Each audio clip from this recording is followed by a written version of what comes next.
اعوذ باللہ من الشیطان الرجیم، بسم اللہ الرحمن الرحیم۔ السلام علیکم، میں ہوں معظم علی۔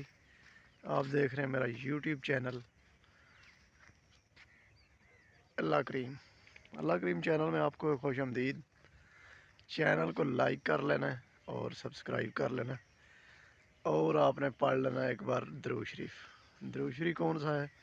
بالکل سمپل سا، اللہم صلی علی محمد وعلی آل محمد، اللہم صلی اللہ محمد وعلی آل محمد۔ دنیا اور آخرت کی کامیابی جو ہے نا، وہ ہے درود شریف میں، اور درود شریف جو ہے نا، آپ نے کبھی نہیں چھوڑنا۔ صحیح ہو گیا جی؟ درود شریف کو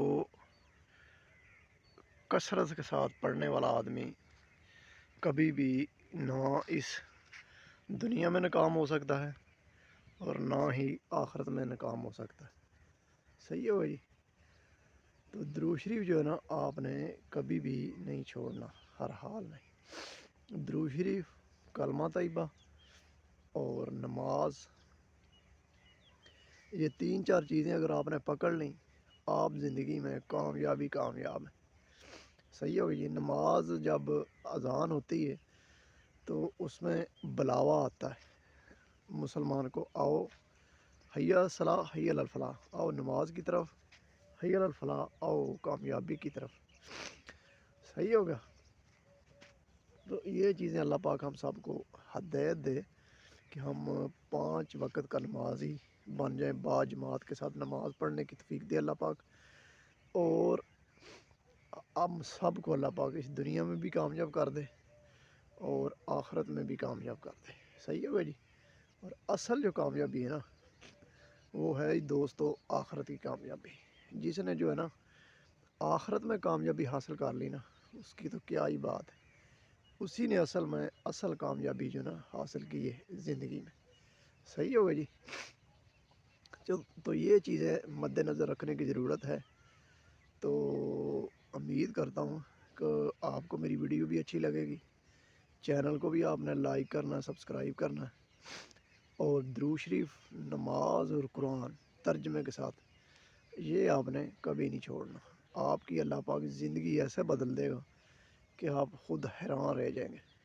صحیح ہوگا جی؟ کسی عالم کے پاس، کسی مولوی کے پاس آپ کو جانے کی ضرورت نہیں ہے۔ اگر آپ نے درود شریف پکڑ لیا، اگر آپ نے نماز پابندی کے ساتھ شروع کر دی، اگر آپ نے استغفار کرنا شروع کر دیا، تو میں سمجھتا ہوں کہ سمجھنے کی کیا ضرورت ہے، اس کلمات میں اللہ پاک کی طاقت اتنی ہے، اس میں اللہ پاک کی برکات ہی ایسی ہیں کہ آپ خود حیران رہ جائیں گے کہ دنیا آپ کی قدموں میں ہوگی۔ صحیح ہوگا جی؟ اللہ پاک قرآن مجید میں کہتا ہے کہ تم مجھے یاد کیا کرو، میں تمہیں یاد کیا کروں گا۔ اللہ پاک نے یہ قرآن پاک کے پارے نمبر 3 میں ارشاد فرمایا ہے، 3 میں میرا خیال یا 2 میں۔ صحیح ہوگا جی؟ اذکروکم وذکرکم، اس طرح کے الفاظ ہیں تو قرآن پاک کے، جس کے معنی یہ آتا ہے کہ تم مجھے یاد کیا کرو، میں تجھے یاد کیا کروں گا۔ جو اللہ پاک کو یاد کرتا ہے، اللہ پاک بھی اسے نہیں بھولتا۔ جو اللہ کو بھول گیا تو اللہ پھر اس کو بھی بھول گیا۔ صحیح ہوگا جی؟ تو امید کرتا ہوں میری ویڈیو آپ کو لگے گی اچھی لگی، آپ نے میرے چینل کو لائک سبسکرائب ضرور کر لینا ہے۔ اسی کے ساتھ میں آپ سے چاہوں گا اجازت، اللہ حافظ۔